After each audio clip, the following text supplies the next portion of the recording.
Welcome to MojoPlays, and today we're taking a look at the 10 times Crash Bandicoot infiltrated other games.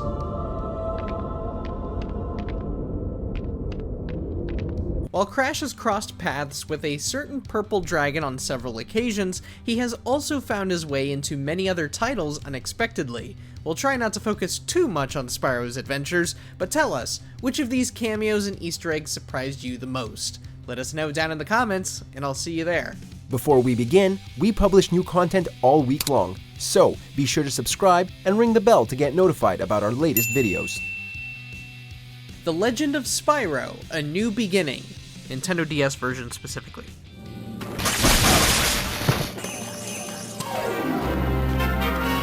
As we just said, Crash and Spyro have met up numerous times before, and this was one of the many.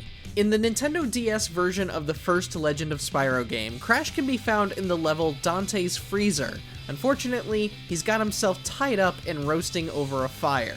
This was perhaps to reference all of the dumb ways Crash could die across his games. After all, this is the same marsupial who can die to frogs and goats, yet he can also stop a pyromaniacal dingo and crazed scientists from destroying the world. Doesn't make much sense. Uncharted 4: A Thief's End. How do you make it go? Push the start button. Many of you were probably thinking this when you saw this video pop up in your feeds. For those unaware, Uncharted 4 pays respects to Crash super early into the story. In Chapter 4, A Normal Life, a scene will play where Nathan Drake challenges Elena to her TV game thing, which is none other than Crash Bandicoot. What hurts about this scene is that Drake is a bit of a boomer when it comes to video games, as he spends the whole time talking about how Crash isn't realistic and how he looks more like a fox than a bandicoot. Okay, you got it. There you go. What is that thing, a fox? A bandicoot. Looks like a fox. It's like a fox in jeans. Tony Hawk's Pro Skater 1 and 2. Oh, Tony Hawk's Pro Skater, you came and went because Activision just could not find anyone suitable for more games. Not even, say, a team that was folded into a giant conglomerate. Ah, what a shame. But we digress. We're just glad that the 1 and 2 remake at least got a large handful of updates, and among them was a plethora of new skater attire, all of which were themed around Crash Bandicoot 4: It's About Time. Skaters could show their Bandicoot love with new shirts, hats, and even skate decks. On top of that, you can also spot some reused graffiti from the Crash Team Racing remake reused in some of the levels. Spyro Reignited Trilogy.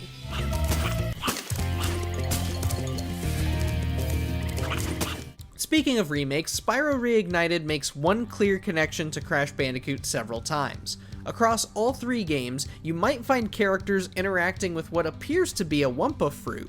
In the first Spyro, you can spot armored druids of Alpine Ridge feeding Wumpa fruit to their beasts. As for Spyro 2, the monkeys of the Mystic Marsh will huck Wumpa fruit at Spyro. Seems like the various kingdoms in Spyro's world have an abundance of the stuff. So, wait a second.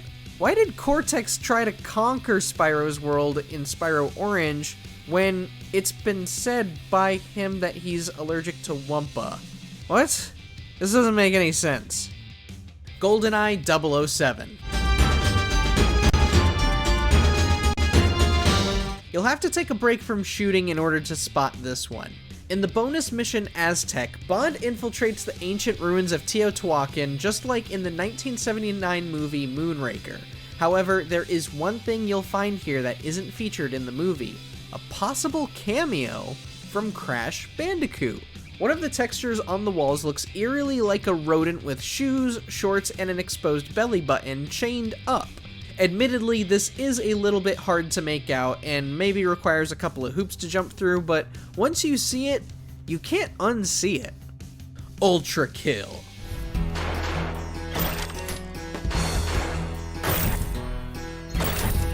If you haven't played Ultra Kill yet, you absolutely need to. Besides, there is a whole level dedicated to Crash Bandicoot in here. One of the levels, Clash of the Brandicoot, forces you to play through the level just like a normal Crash game.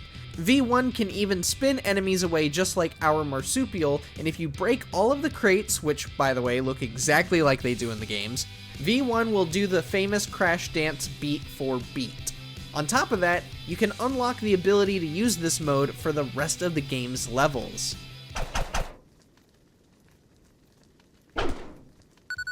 The Legend of Spyro: The Eternal Night. Okay, this is the last Spyro game we'll reference, sort of, but this one is arguably one of the more famous of the Crash and Spyro games. The level, called Celestial Caves, features plenty of frozen architectures and bodies of water. One of these lakes holds a dark secret. Look beneath the surface of one of them, and you'll see Crash Bandicoot frozen inside. As we said earlier, Crash finds some incredibly stupid ways to die. How he got that deep in the lake is beyond us. Jak Daxter: The Precursor Legacy. Despite both franchises coming from Naughty Dog, neither Crash nor Jak have really crossed paths with one another, let alone referenced each other. The closest we got was an enemy or object or whatever you want to call it at the very beginning of the first Jak and Daxter game. Upon reaching the Sandover village after the tutorial segment, you'll find that Samos houses a vicious-looking plant that looks remarkably similar to the ones featured in the Crash Bandicoot games, particularly the first two games. Only difference is that this one doesn't seem hostile, and it isn't purple. Perhaps it was being experimented on? And it's also weird that you can't interact with it in any single way, so at least it's some kind of a Crash nod. Skylanders Imaginators. And create an unstoppable army of loyal minions. And this time, none of my stupid henchmen will be around to ruin it for me. When Sony announced what would become Crash Insane Trilogy, they also showed a trailer on behalf of Activision that showed Crash Bandicoot coming to the newest Skylanders game. Imaginators would give players the ability to save the world as either Crash or Cortex, so long as you had the figures, and the game even featured a special Crash Bandicoot-themed mission that paid tribute to the franchise. Loads of Easter eggs were planted, and several heroes and villains managed to make their way into Imaginators in one way or another. Though it was the last time we would see Skylanders, it was a beautiful way to mark the comeback of the Bandicoot. What have you done to my beautiful machine? Astro's Playroom. For PlayStation fans, this was the game that celebrated everything we had seen from Sony since 1995. Astro's Playroom showed Astro's friends recreating moments and cosplaying as characters from various franchises throughout PlayStation history. Though, if you went to GPU Jungle, you'd find our special marsupial fairly close to the starting area. Head off to the outer right edge and you'll find Crash doing his famous dance alongside Aku Aku. To see Crash join his successors in a celebration of all things PlayStation was a dream come true. And for this narrator, it brought tears of joy, man. It was so beautiful. Check out these other great clips from MojoPlays, and be sure to subscribe and ring the bell to get notified about our latest videos.